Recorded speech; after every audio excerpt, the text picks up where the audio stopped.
ಎಲ್ಲಿಂದ ಆರಂಭ, ಎಲ್ಲಿಂದ ಬೆಳವಣಿಗೆ, ಎಲ್ಲಿಂದ ಎಲ್ಲಿಗೋ ಈ ಬಾಳ ಮೆರವಣಿಗೆ. ದಾಯಾದಿತನವೆಂಬ ಮಾತಿಗಿಲ್ಲಿ ಸ್ಥಳವಿಲ್ಲ, ಬೆವರಲ್ಲಿ ದೇವರನು ಕಾಣದೆ ನಿವಿದೆಯಿಲ್ಲ.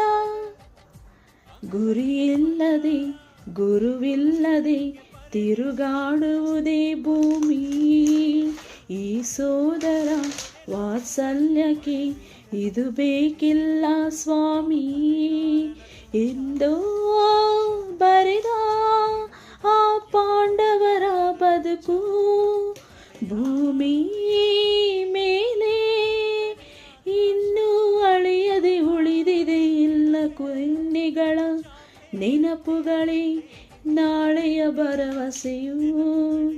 ನಾಳೆಗಳ ಕನಸುಗಳೇ ಇಂದಿನ ಭರವಸೆಯು.